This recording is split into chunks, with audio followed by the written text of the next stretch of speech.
The dust choked the air like a living thing, thick and unrelenting, swirling up from the trampled earth where once gardens bloomed under Babylonian stars.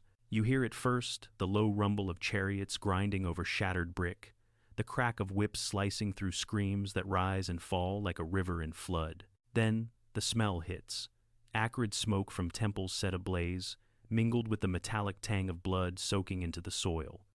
And there, amid the chaos, she stands a girl of perhaps 16 summers, her silks torn, her dark hair unbound like a banner of defiance. Her name is Zara, daughter of a rebel lord whose whispers against the throne have sealed her fate. 400 like her, noble daughters of the south, dragged from hidden chambers, their jewels stripped, their futures reduced to this moment. Sennacherib, king of the world, strides forward on a dais of piled corpses, his eyes cold as the tigress in winter.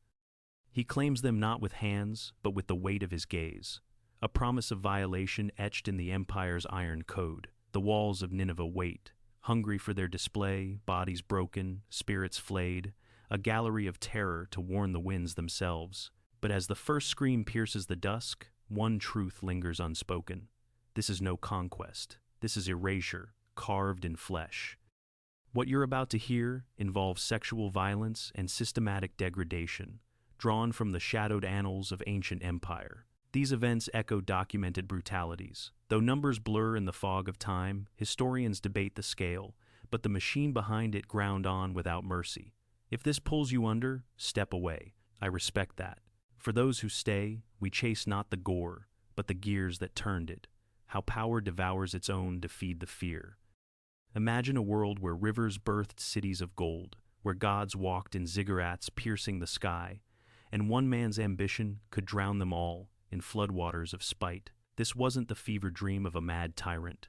This was Assyria at its zenith, the Neo-Assyrian Empire, stretching like a scorpion's tail from the Zagros Mountains to the sands of Egypt, a realm of 30 provinces humming with tribute wagons and spy networks that whispered secrets across 1,000 miles. In the year we call 705, before the common dawn, round it to that spring, when locusts darkened the barley fields, Sennacherib ascended the throne in Nineveh, his father's blood still fresh on distant battlefields. Sargon II had forged this beast through iron campaigns, but his son would refine it into something sharper, a bureaucracy of blades, where loyalty was tallied in heads and rebellion priced in lives. Assyria wasn't born cruel, it was hammered into shape by necessity's forge. The empire's heart lay in the Fertile Crescent, a ribbon of green flanked by deserts and mountains teeming with rivals, Chaldeans in the south, Elamites to the east, Hittites clawing at the north. To hold it all, kings like Sennacherib wielded not just armies, but a system.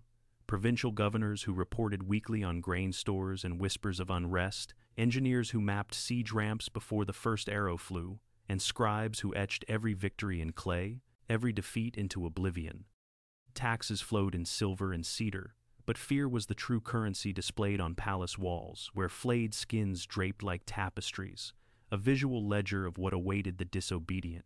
It echoed now, this machine, in the Babylonian lowlands, where tribal chiefs like Marduk-apla-iddina had risen against Assyrian yoke, allying with Elamite spears to choke the Euphrates trade. Sennacherib's response? Not rage, but calculation. He would flood the south, not with water alone, but with the broken bodies of its daughters, turning kin against kin in a symphony of submission. Sennacherib himself emerged from that forge scarred but unyielding. Born amid the clamor of Nineveh's armories, his name meaning sin has replaced the brothers. A nod to the moon god who guarded his cradle, he trained not as a prince of leisure, but as a crown prince of campaigns. At 20, he led scouts into the Zagros, learning the bite of arrows and the hush of ambushes. A formative scar came early, the death of his brother, a rival for the throne, whispered away in palace shadows, teaching him that trust was a blade turned inward. Then came the whispers of his father's end.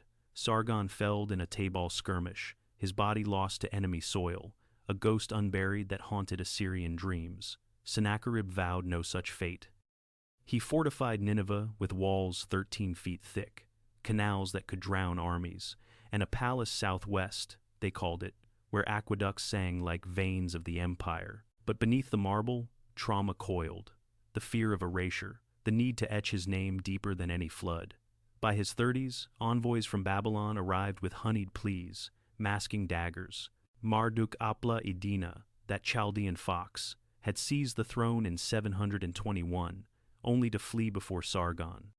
Now he returned, stirring marshes into rebellion. Sennacherib saw not a man, but a fracture in the machine. He would mend it with fire and water, starting with the noble houses that birthed such thorns. That fracture widened in the sweltering heat of 703, when Babylonian envoys slipped into Elamite courts, promising gold for spears. Sennacherib's spies, merchants with ink-stained fingers and riders who memorized stars, carried word back on falcon wings.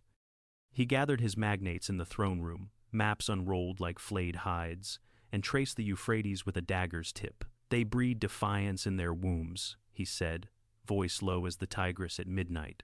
The council nodded, for Assyria's code demanded totality: crush the root or watch weeds choke the garden. Thus began the campaigns, not bursts of fury, but a slow grind, 6 in all against the south, each peeling layers from Babylonian pride. In the first, at Kish's dusty plain, Elamite allies shattered like reeds, Marduk-apla-iddina fleeing to the marshes with his tale of scribes and singers. Sennacherib entered Babylon not as liberator, but accountant. Treasuries cracked open, God statues toppled like fallen kings, and over 200,000 souls, men, women, the old bent like date palms, marched north in chains, their footsteps a dirge for the south. But cruelty crystallizes in quiet moments, away from the roar. 3 years into his reign, as tribute wagons groaned into Nineveh under a harvest moon, a messenger arrived from the frontier. A Chaldean holdout had crowned a puppet king, Shuzubu, son of a fisherman, anointed in Marduk's shadow. Sennacherib stared at the clay tablet, its cuneiform curling like smoke, and felt the old scar tighten. This wasn't war, it was mockery, a whisper that his father's ghost still wandered unavenged. He rose then, not with a shout, but a nod to his chamberlain. "Prepare the floods," he commanded. The turning point came that autumn, when engineers diverted the Aratu Canal, swelling it with silt from raised fields. Water lapped at temple steps, a prelude to the deluge that would claim Babylon whole. In that flood's shadow, the machine turned toward its most intimate blade, the daughters of rebels, symbols to be claimed, defiled, and strung upon walls like garlands of warning. Zara, in her father's reed-thatched hall, heard the waters rise that night, unaware her world would drown not in river, but in the king's unslaked thirst for dominion. The air in Babylon hung heavy that spring of 689, thick with the scent of jasmine wilting under siege towers as shadows. The city cradle of laws and libraries, where Hammurabi's code still echoed in market squares, clung to its ziggurat like a child to a mother's skirt. Palms swayed along the processional way, their fronds whispering prayers to Marduk, but the Euphrates ran sluggish now, choked by Assyrian dams upstream. Sennacherib's host encircled it. 50,000 spears glinting like fish scales, rams battering gates that had stood for centuries, and catapults hurling fire that painted the night in hellish strokes. From her latticed window in the palace quarter, Zara watched it unfold. At 16, she was no fragile bloom, daughter of Nergal-ushezib, a tribal lord whose Elamite blood ran hot with old grudges. She had learned the reed pens of scribes and the curve of a dagger's hilt. Her days blurred in silk looms and lute strings, weaving tales of Ishtar's lovers under her mother's watchful eye. "The south bends, but does not break," her father would say, his voice gravel from marsh winds, as couriers slipped in with promises from Merodach Baladan's ghost allies in the reeds, ready to strike when the king grew bold. Zara moved through those weeks like a shadow in sunlight, her laughter a rare spark amid the court's fraying edges. She tended the shrine in the inner court, anointing clay idols with oil that smelled of olives from distant groves, her fingers tracing prayers for rain that would swell the rivers against the north. Servants, wide-eyed boys from the delta, brought news in hushed tones. Assyrian scouts had poisoned wells, their horses' hooves scarring the sacred groves. Yet Zara dreamed of the stars over Uruk, where her grandmother spun yarns of queens who tamed lions with a glance. She was betrothed to a captain of the guard, a man whose scars mapped loyalties older than the floods. In stolen moments by the canal's edge, they spoke of futures. Children with her eyes, fields unburned. When this passes, he murmured, his hand rough on hers, we'll sail to the sea, where no king's shadow falls. She believed him, for youth carves hope from stone, but hope fractures under ram's thunder. The confrontation came on the 40th day, when the outer walls crumbled like dry bread, and Assyrian banners, winged bulls, rampant flapped over the breach. Nergal-ushezib rallied his kin in the throne room, maps frantic under torchlight, but Elamite aid melted like mist. Surrender the strongholds, a herald bellowed from the ramparts, his voice amplified by a horn carved from elephant tusk. Yield your lords, and the king grants breath. Zara's father spat defiance, his ringed fist on the table. We bow to Marduk, not to lions from the hills. The choice hung there, sharp as a spear point, submit and live as shadows, or resist and burn eternal. Messengers rode out under white flags, but returned with heads on pikes, eyes gouged to blind the dead. By dawn, the inner gates groaned, and Zara's world inverted. Guards loyal once fled, or turned cloaks for silver, and her betrothed fell in the courtyard, his blood pooling like spilled wine. They came for her then, in the hush before the storm's heart. A captain, broad as a gatepost, his beard oiled with conquest's gleam, kicked in the chamber door, his squad reeking of sweat and ash. Daughter of the rebel, he growled, chains rattling like laughter. Zara clutched a bronze mirror, its edge keen enough for a throat, but numbers overwhelmed. 10 men, faces masks of duty. They bound her wrists with cords that bit like vipers, her silks ripping under rough hands. Down corridors echoing with wails, sisters, aunts, the court's fragile weave, they dragged 400 souls like her. Noble girls from allied houses, their veils torn, jewels clawed away. The demand was unspoken, a weight in the air thicker than fear. Submit to the machine or feed its jaws. Zara twisted, spitting curses in Chaldean tongues, her voice a reed flute cracked but unbroken. Marduk sees, she hissed at the captain, who only smirked, his fingers brushing her cheek like a promise deferred. The act itself blurred into nightmare's veil, implied in the soldiers' leers and the king's distant decree. Sennacherib waited not in the fray, but on a hillock beyond the walls, his throne of ivory and lapis borne by slaves, watching as rams split the ziggurat's base. Reports flew on arrows' wings. The south quarters yield. He nodded once, a god among ants, and the order rippled out, claim the daughters, mark the rebels' line with shame's brand. In shadowed tents ringed by spears, the violation unfolded not as frenzy, but ritual. The empire's seal pressed into flesh, a ledger entry in blood.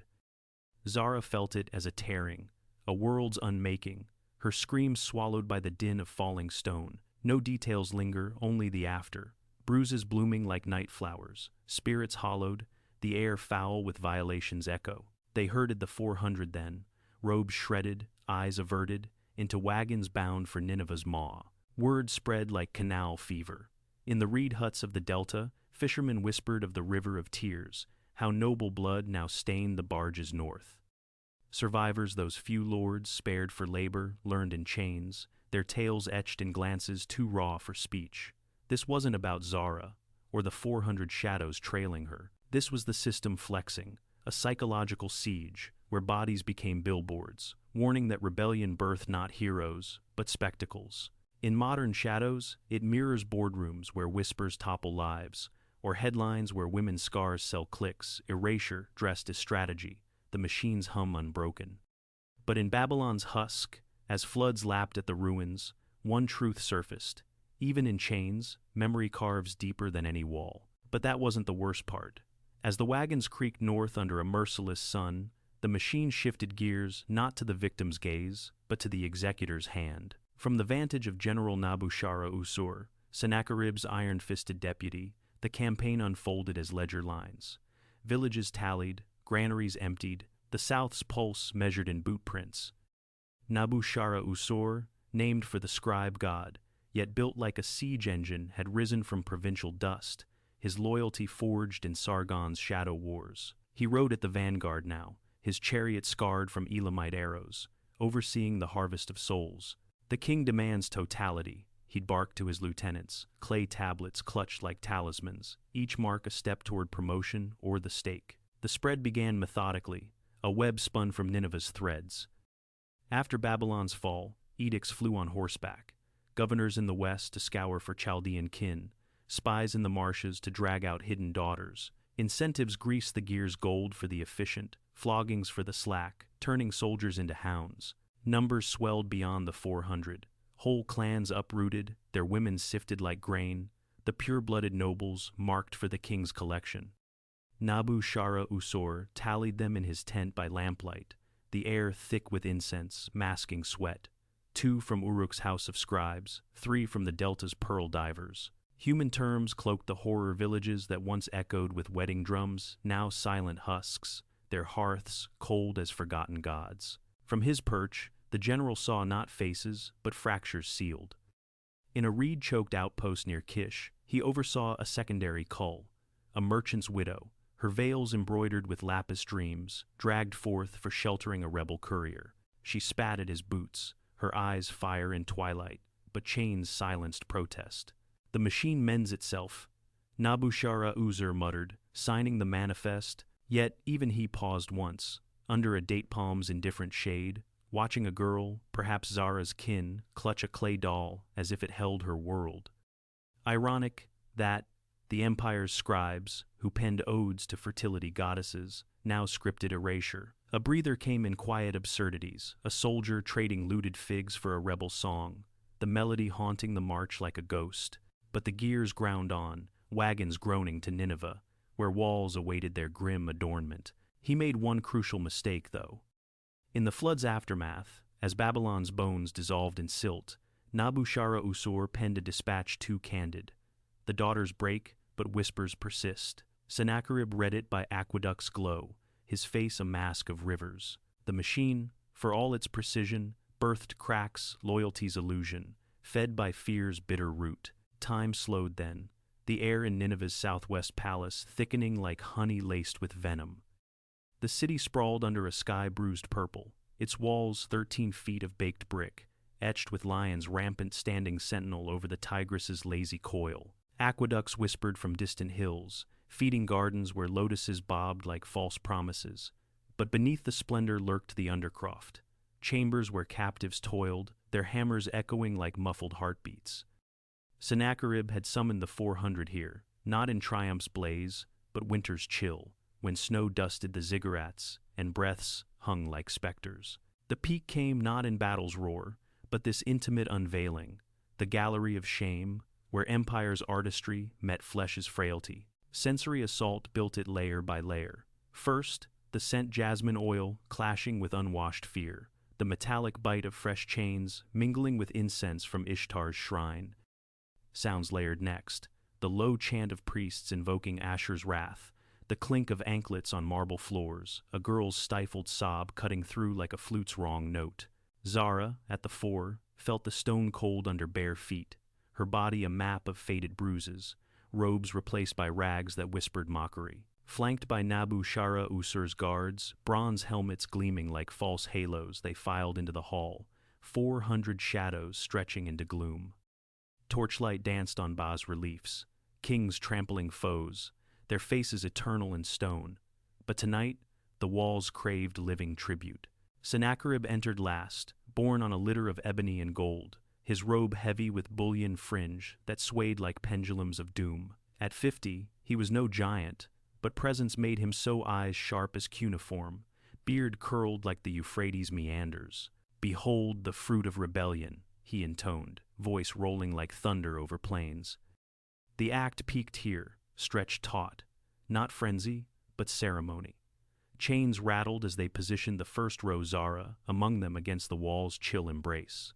Hands, colloosed from ram's hafts, adjusted stances, the implication a blade unsheathed but unbloodied, violation renewed in the gaze of court and kin, a second unmaking under the king's unblinking eye. Screams rose, then choked to whimpers, the hall a cavern of echoes where dignity drowned. No gore spilled, only the slow bleed of spirit, bodies arrayed like votives to fear's god, their forms silhouetted against frescoes of past glories. The crack came subtle, a hairline in marble. Among the watchers, a courtier old Aminu, scribe of forgotten campaigns, averted his gaze, his tablet trembling. Whispers had reached him, Elamite riders massing anew, fueled by tales of this desecration leaking south on traitor tongues. Sennacherib sensed it, the machine's faint stutter, but pressed on, ordering the display sealed with wax seals and guards. Zara met his eyes once, her chin lifted, a spark in the void. "Your walls hold dust, king." Memory floods higher. He turned away, but the seed lodged overreach's whisper, where terror birthed not awe, but avengers in the reeds. As torches guttered, the hall emptied, leaving 400 statues in rags, the empire's pinnacle poised on a fault. Sennacherib's fate unraveled not in glory's blaze, but a dagger's whisper. 24 years after that Babylonian spring, the floods he unleashed returned in kind. Suns turned serpents, the throne room a nest of vipers. Arda-Mulissu, his eldest, chafed under shadows, allying with Nabu-sharra-usur in a plot hatched over stolen wineskins. On Tebet's 20th January's bite in our calendar, they struck in Nisroch's temple, blades flashing amid incense coils. Sennacherib fell, blood pooling on prayer rugs, his empire's architect unmade by its own design. Esarhaddon, the youngest, seized the crown in civil strife's churn, his mother's pleas Nachiah, the queen of quiet steel buying time with bribes and borders redrawn. The 400 scattered like ash, some to harem's gilded cages, bearing children who whispered Babylonian lullabies, others to labor gangs hauling Nineveh's stones, their tails etched in furtive scratches on bricks. Zara vanished into the weave, perhaps a servant in the palace kitchens, her fire dimmed but unquenched, or fled south on camelback, seeding songs of resistance in marsh hamlets. Power shifted east, Elam gnawing at flanks, the machine groaning under its weight. Long-term scars lingered.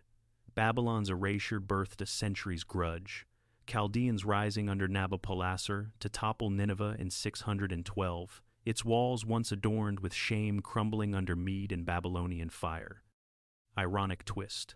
Sennacherib's floods, meant to bury defiance, unearthed it anew. His clay annals dug from palace dust, now testaments to the very rebellion he drowned. 2 millennia later, under a Victorian sun in 1849, a man named Austen Henry Layard clawed at Nineveh's mound, his spade biting earth like a grudge long held. Amid shattered bulls and faded friezes, he unearthed the southwest palace Sennacherib's jewel, its walls whispering of campaign's long dust. Reliefs emerged. Lachish's siege in exquisite torment, Judean exiles marching bowed, Babylonian barges laden with God's bones, floods swallowing ziggurats. No direct gallery of the 400 survived time's thief, but ledgers hinted, tallies of palace women, singers, daughters of chiefs, their fates implied in the empire's brutal poetry. Layered, sweat-streaked, and fevered, traced fingers over cuneiform prayers, unearthing not just clay, but the machine's ghost. How power's display devours the displayed. It matters because the walls endure. In boardrooms where whispers topple lives, or streets where women's marches defy erasure, Sennacherib's shadow teaches systems built on shame fracture first. Resistance isn't spectacle. It's the quiet tally of unbroken spirits, outlasting floods and kings. This isn't ancient dust, it's the blueprint of now, where one voice, like Zara's lifted chin, floods higher than any canal. We humanize not to wallow, but to warn. Power unchecked carves galleries of its own undoing. Return now to that dust-choked plain, where screams once drowned the chariot's rumble. The walls stand empty, vines reclaiming marble, the tigress murmuring secrets to reeds.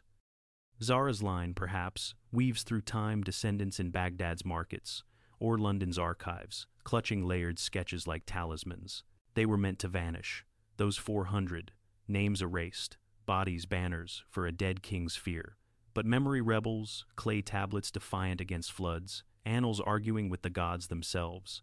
And now they're here, with you echoes in the quiet after the story's storm. Because you chose to listen, the machine stutters, just a little. If this shadow lingers, drop a word below. What empire's wall would you tear down first? Your voice joins the flood.